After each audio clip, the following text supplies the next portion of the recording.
कैसे लगाना है उसके बारे में जानकारी दो।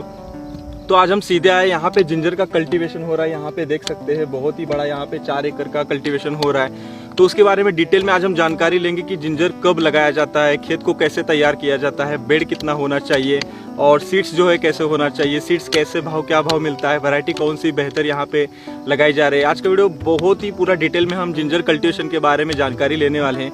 दोस्तों वीडियो पूरा देखिए, हमारे चैनल को सब्सक्राइब करना ना भूलिए और बेल आइकन जरूर दबाइएगा। तो दोस्तों यहाँ पे टोटली 4 एकड़ का प्लॉट है, यहाँ पे देख सकते हो, और जिंजर कल्टीवेशन चल रहा है। तो जिंजर कल्टीवेशन सबसे जरूरी क्या होता है कि टाइम कौन सा होना चाहिए। टाइम जो है अप्रैल मई का होता है बेहतर जिंजर कल्टीवेशन में। उसके बाद क्या होता है कि सॉइल सिलेक्शन, मतलब ज़मीन का सिलेक्शन हमको करना बहुत ज़रूरी होता है। तो उसके बारे में फिर सोचना चाहिए। तो ज़मीन कैसी होनी चाहिए जिसमें वाटर ड्रेनेज अच्छा हो, जैसे कि चिकनी मिट्टी आप लेते हैं या ब्लैक कॉटन सॉइल लेते हैं, उसमें क्या होता है कि पानी पकड़े रहता है। अगर पानी पकड़े रहेगा तो ये जो जिंजर है, ज़मीन के अंदर जो अदरक लगता है, अदरक को सड़न लग जाएगी और अदरक की ग्रोथ नहीं होगी और कई सारा वहाँ पे डिसीज़ आएगा, जैसे कि डंपिंग होता है, कॉलर रॉट होता है या तो ब्लाइट होता है, कई सारे तमाम दिक्कतें आती है, निमेटोड होता है।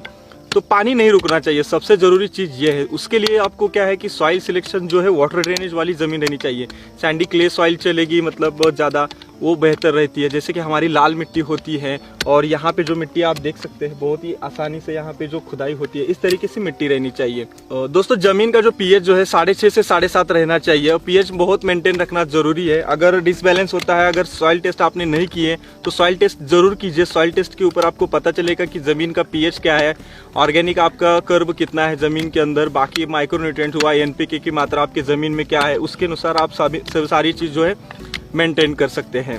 अब दोस्तों सबसे जरूरी, हम लोगों ने ज़मीन का सिलेक्शन किया, उसके बाद क्या है कि ज़मीन में मशागत, मतलब उसको कहते हैं जुताई करना। अब जुताई कैसे करनी पड़ती है अगर हमने उस खेत का कभी यूज़ नहीं किया है। जैसे यहाँ पे देख सकते हैं, मेरे हिसाब से पहली बार प्लांटेशन हो रहा है।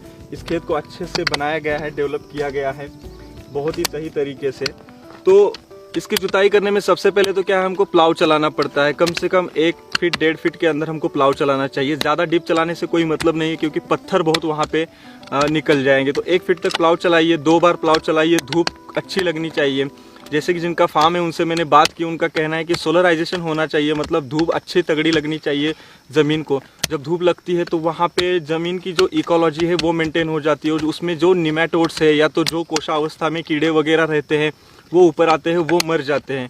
इससे ज़मीन की बेहतर क्वालिटी इम्प्रूवमेंट होती है। जैसे हमारे पुराने ज़माने में ज़मीन को जो है इम्प्रूवमेंट करने के लिए गर्मियों के सीज़न में 1.5-2 महीने तक ज़मीन को धूप में रखा जाता था, वैसे ही प्रोसेस करना बहुत ज़रूरी है। तो हर ज़मीन को ये करना चाहिए, उससे ज़मीन हमारी अच्छी रहती है। अब दोस्तों यहाँ पे बात आती है हमारी जुताई में। पहले प्लाव चलाया, फिर रोटर चलाना है 2-3 बार। ज़मीन को इतना भुरभुरा करना है दोस्तों कि एकदम हल्की हो जाए ज़मीन, क्योंकि अदरक एक ऐसी चीज़ है कि ये ज़मीन के अंदर बढ़ती जाती है, तो उसके लिए बहुत ज़रूरी है। तो ये सारी चीज़ें तो हो गई। उसके बाद हमारी बात आती है दोस्तों कि ज़मीन में बेसल डोज क्या डालना चाहिए, क्योंकि न्यूट्रिशन के बिना आपकी फसल अच्छी नहीं आती। तो अदरक के लिए बेसल डोज में हमको पहले तो क्या है कि गोबर का जो सड़ा हुआ खाद होता है वो कम से कम 5 से 6 ट्रॉली, इनका कहना है, रिकमेंड इन्होंने मुझे किया कि कम से कम 5 ट्रॉली। उसके ऊपर अगर अच्छा उत्पादन आप लेना चाहते हैं तो 10 ट्रॉली आपको गोबर का खाद चाहिए। उसके बाद आपको एनपीके में 10-26-26 चाहिए, डीएपी चाहिए, माइक्रोन्यूट्रिएंट्स चाहिए, सेकेंडरी में कैल्शियम, मैग्नीशियम, सल्फर, ये भी डालना पड़ेगा। तो ये सारी बहुत ज़रूरी चीज़ें डालने में। अदरक के हिसाब से अगर देखा जाए तो अदरक की फसल जो है 9 महीने की है दोस्तों। उसके बाद आप इसको ज़मीन में 15 महीने तक रख सकते हैं। तो उसके बाद हमको क्या ज़रूरी है कि ये सीड का सिलेक्शन। दोस्तों ये जो है माहिम वैरायटी है, आपके सामने ये देख सकते हैं, बहुत ही अच्छा ये सीड है। कई सारे वैरायटी अलग अलग आती है, अपने अपने एरिया के हिसाब से आप सिलेक्शन कर सकते हैं। तो जब सीड सिलेक्शन करते हैं तो लगभग जो प्लॉट अच्छा हो रहता है, मतलब जिसकी हाइट अच्छी रहती है, 8 से 9 महीने का प्लॉट जो डेवलप हुआ रहता है, वो सीड लेना जरूरी होता है।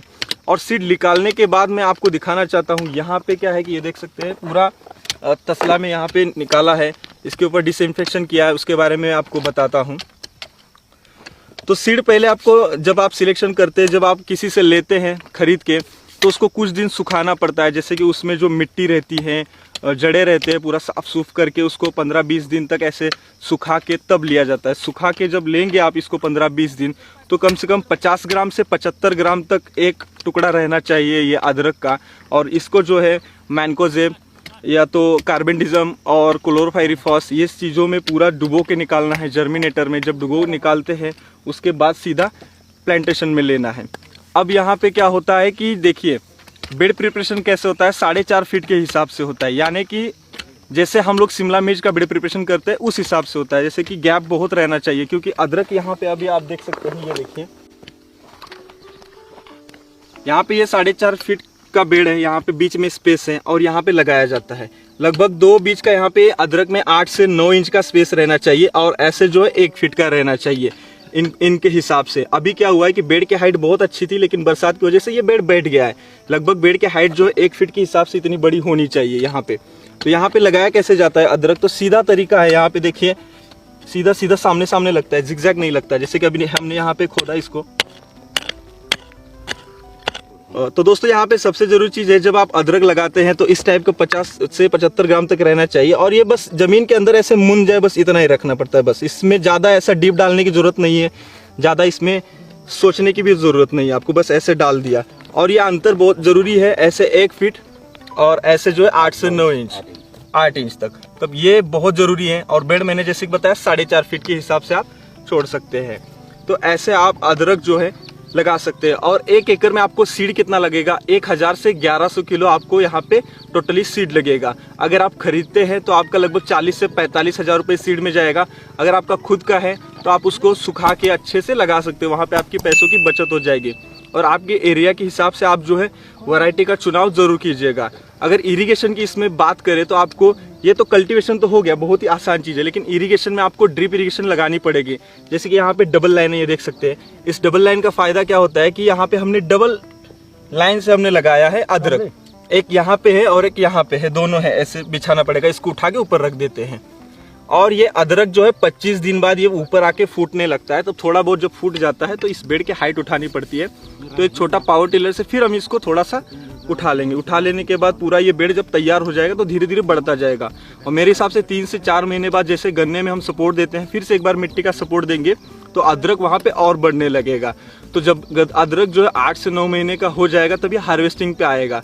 लगभग 1 एकड़ में इसका उत्पादन 15 से 20 टन के आसपास आपका निकलता है। और मार्केट रेट मिनिमम 20 रुपये, 25 रुपये, 30 रुपये तो रहता ही रहता है। उसके ऊपर 50 रुपये, 100 रुपये, वो तो मार्केट की बात, अपने किस्मत की बात है, जो भी रेट रहे उसके बाद। तो दोस्तों ऐसे जो है इस तरीके से मतलब अदरक का कल्टीवेशन किया जाता है हमारे यहाँ पे। फिलहाल तो हमारा अदरक का तो बेल्ट नहीं है, मतलब अदरक हमारे यहाँ तो नहीं लगाया जाता, लेकिन ये है कि एक्सपेरिमेंट होना चाहिए। अदरक इनका जो है पहले से 2-3 एकड़ है, फिर अभी 4 एकड़ लगा रहे हैं।